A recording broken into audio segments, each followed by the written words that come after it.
Palmeiras 1, Cruzeiro 3, teve isso. Segunda vitória consecutiva do Cruzeiro na Arena Barueri nessa temporada. Dessa vez uma vitória por 2 gols de diferença, que coloca essa equipe numa condição interessante, né, de confirmar essa vaga ao lado do seu torcedor ali no Independência no domingo que vem. É claro que é uma vantagem que não liquida a partida, é preciso fazer um jogo muito bom na volta, mas é sim uma bela vantagem construída num jogo muito equilibrado e definido nos detalhes. Vamos falar um pouquinho sobre essa partida. Bom, eu assisti o jogo de novo, né, depois que eu cheguei em casa, e eu preciso dizer que eu gostei do primeiro tempo do Cruzeiro, tá? Talvez essa seja uma opinião meio impopular. Mas separando os momentos do jogo, momento defensivo de momento ofensivo, eu acho que defensivamente o Cruzeiro foi bem, sofreu um pouquinho ali nos primeiros 10 minutos, mas muito rapidamente conseguiu se encontrar no jogo e acho que foi bem efetivo no momento defensivo, mas pecou bastante no momento ofensivo. O que não é exatamente uma novidade. A gente já viu esse problema em algumas outras partidas dessa equipe, inclusive contra esse próprio Palmeiras, nessa mesma Arena Barueri, no jogo em que o Cruzeiro vence por 1-0 na primeira fase do Campeonato Brasileiro.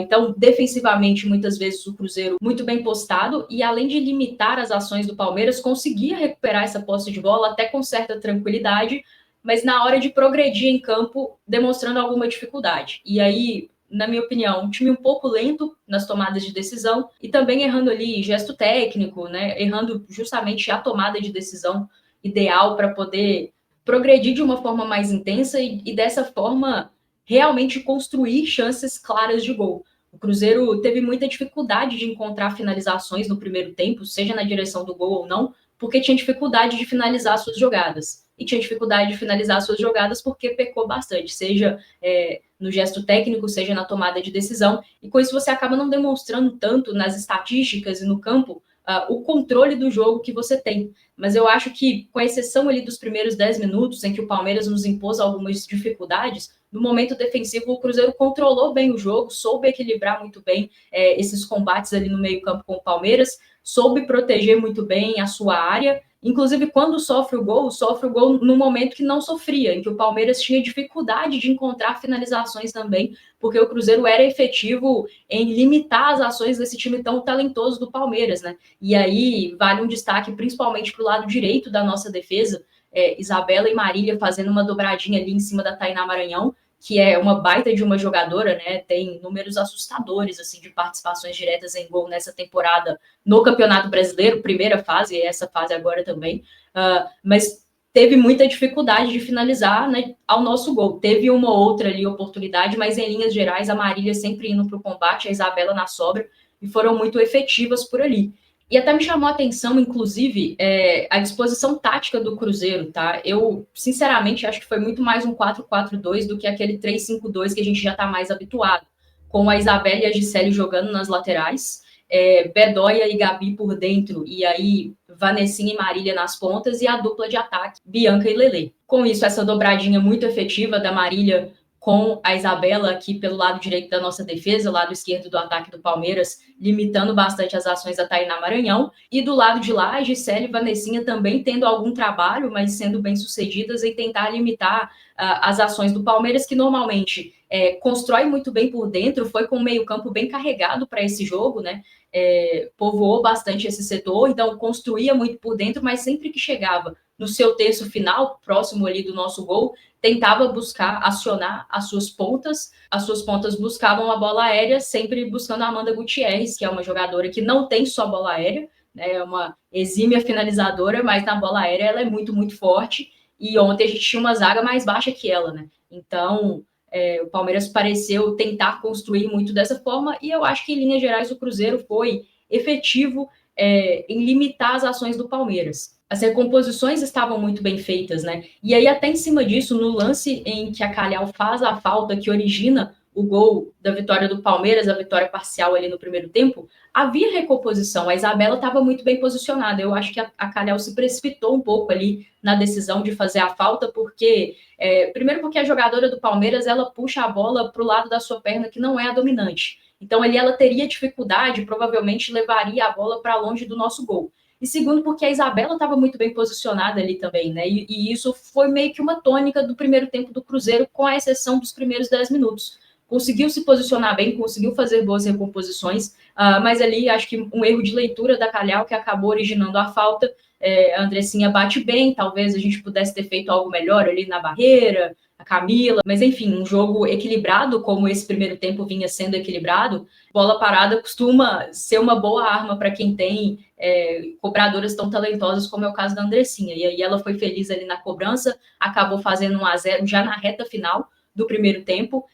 Mas eu não acho que esse gol muda o que foi o cenário do primeiro tempo, e o próprio segundo tempo mostra isso, né? Quando o Cruzeiro volta e vira o jogo ali em 15 minutos.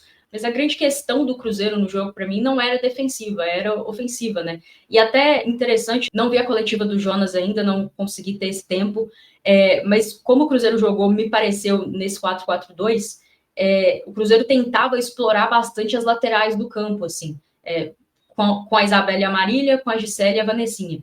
E isso me pareceu uma estratégia bem acertada, porque eu comentei aqui no pré-jogo com vocês que o Palmeiras tinha uma certa dificuldade de defender assim as extremidades do campo. Em alguns momentos cedeu bastante espaço por ali. Inclusive no primeiro jogo contra o Flamengo, em que perde por 3-2 no Rio de Janeiro, esses problemas do Palmeiras apareceram, né? Então eu acho que o Cruzeiro, assim, com a bola, parecia ter uma estratégia muito correta, assim, mas encontrava dificuldade em progredir no campo por conta desses erros técnicos e de tomada de decisão, além de parecer um pouquinho lento também nessas tomadas de decisão. E esses pontos são muito bem ajustados para o segundo tempo, né? O Cruzeiro volta com a mesma formação tática, com a mesma escalação para o segundo tempo, mas parece um time bem mais agudo, né? Bem mais rápido nessa troca de passes. E do ponto de vista técnico e de tomada de decisões, a gente acerta muito, né? Muito mais do que tinha acertado no primeiro tempo. E aí chama muita atenção em 2 dos 3 gols do Cruzeiro. 2 assistências da Bianca, caindo ali pelo lado esquerdo, como eu falei, aproveitando muito bem essa dificuldade que o Palmeiras tem de se defender assim nas extremidades, e a Bianca levando muita vantagem por ali, principalmente no segundo tempo, encontra 2 passes excelentes para Lelê abrir o placar logo aos 3 minutos do segundo tempo. Eu acho que isso até animicamente é muito bom, né? A equipe ela volta com a mesma estratégia, com a mesma formação, e ela consegue colher o fruto muito rapidamente. Acho que dá mais convicção de que aquilo que você estava fazendo estava correto, né? Só precisava de alguns ajustes técnicos mesmo. E também o terceiro gol acaba saindo por ali, de novo com a Bianca, encontrando um ótimo passe para a Gabi, que domina e finaliza muito bem, né? E antes disso tem o gol da Vanessinha, que é o gol da virada, num baita de um lançamento da Isabela, né? Até acho que ela buscava a Lelê, mas a bola acaba chegando em ótimas condições para a Vanessinha finalizar de primeira, que se emociona demais no gol, né? Impossível não se emocionar. É uma jogadora que está no Cruzeiro desde o primeiro dia de existência do Cruzeiro, sofrendo muito com lesões nos últimos anos. Foi fazer a sua primeira partida como titular no domingo passado, contra o Bragantino no Independência.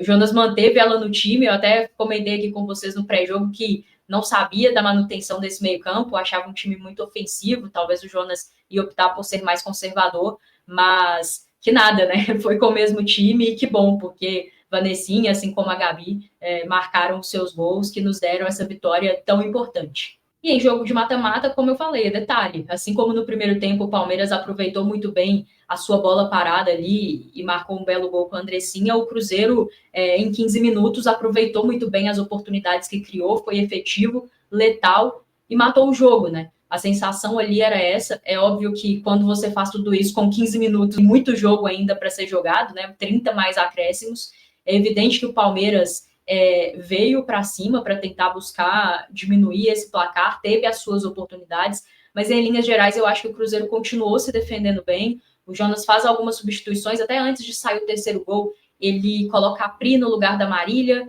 e aí a Vanessinha vai jogar na ponta direita, a Bianca cai aqui pela ponta esquerda, e é até jogando mais como ponta mesmo que ela encontra a segunda assistência dela no jogo, para a Gabi marcar o terceiro gol, né? Nesse momento a Gabi vai jogar mais centralizada e a Bedoya e a Pri como uma dupla de volantes. Nesse momento parecia um 4-2-3-1 ou um 4-3-3, aí tem que ver direitinho de novo para verificar, mas em linhas gerais, um Cruzeiro que soube se defender bem, mesmo com as investidas do Palmeiras, que naturalmente aumentariam, né? A equipe do Palmeiras jogando em casa, perdendo por 2 gols de diferença, precisaria buscar esse resultado, e aí o Cruzeiro soube suportar bem, talvez teve uma outra oportunidade ali em que poderia inclusive ter ampliado ainda mais esse placar, Mas acho que o jogo foi até mais equilibrado do que esse placar demonstra, mas mata-mata é sobre efetividade, né? É sobre detalhes, é sobre aproveitar o momento da partida. E acho que o Cruzeiro foi muito eficaz em aproveitar o momento do jogo quando estava favorável a si.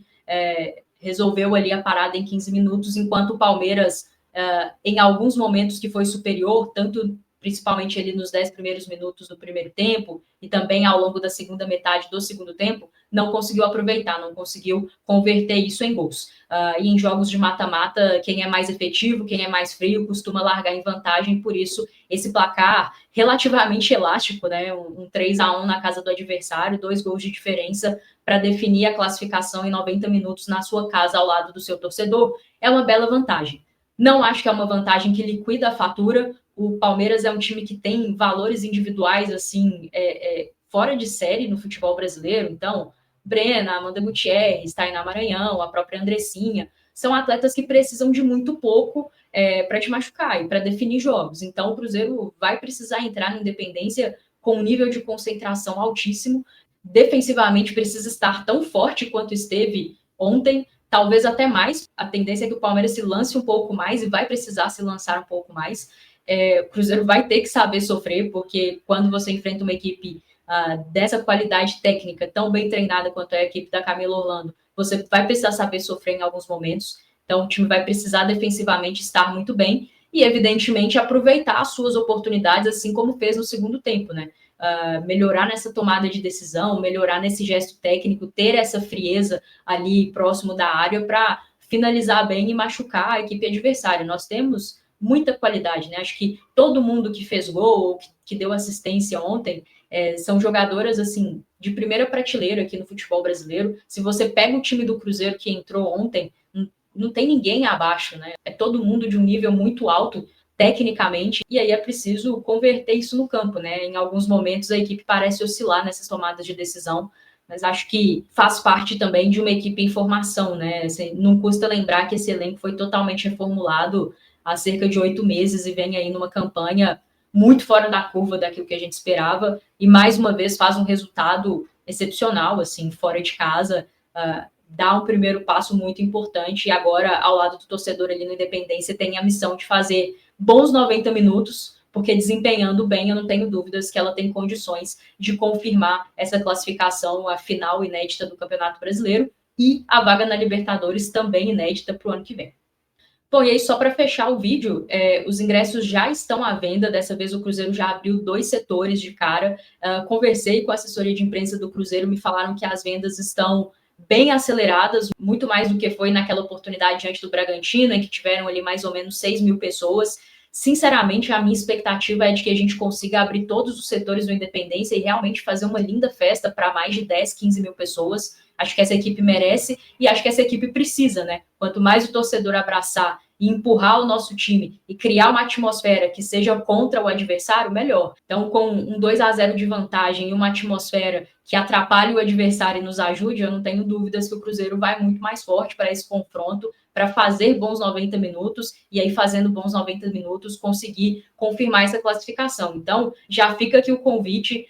Domingo, 10h30 da manhã, o jogo do masculino é no Mineirão, mas é no sábado à noite, então assim, dá tempo tranquilamente de ir nos dois. Tem gente que me falou que vai direto do masculino do feminino, que não vai nem passar em casa, vai fazer aí um matinê. Fique à vontade para ir como você quiser, da onde você quiser, mas acho que é fundamental que a gente vá, apoie o time, faça a nossa parte, porque não tem nada ganho, e que a gente possa, ao final desses 90 minutos, celebrar mais uma manhã, mais um dia histórico ao lado do Cruzeiro de Garotas, porque caso o Cruzeiro confirme essa classificação à final do Campeonato Brasileiro e a Libertadores, é algo histórico não só para o nosso clube, como para o nosso estado, né? No estado de Minas Gerais, nenhuma equipe chegou na final do Campeonato Brasileiro Feminino de Série A e nenhuma equipe chegou na Libertadores ainda. E mais uma vez é o Cruzeiro, né? Não tem como. Quem normalmente apresenta o estado de Minas Gerais ao Brasil, à América Latina e ao mundo, quando se fala em futebol, é o Cruzeiro. Foi assim na nossa história no masculino,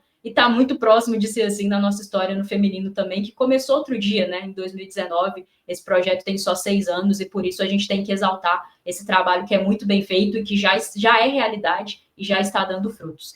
Então, estarei lá, evidentemente, né, se Deus quiser, e espero encontrar com todos vocês lá também, para que a gente possa fazer história mais uma vez com o Cruzeiro de Garotas. Essa é a meta, buscar essa classificação e fazer história. Mas aí a gente fala um pouco mais sobre essa segunda partida no pré-jogo, saindo sábado aqui na Sabuca TV. Um abraço, até lá.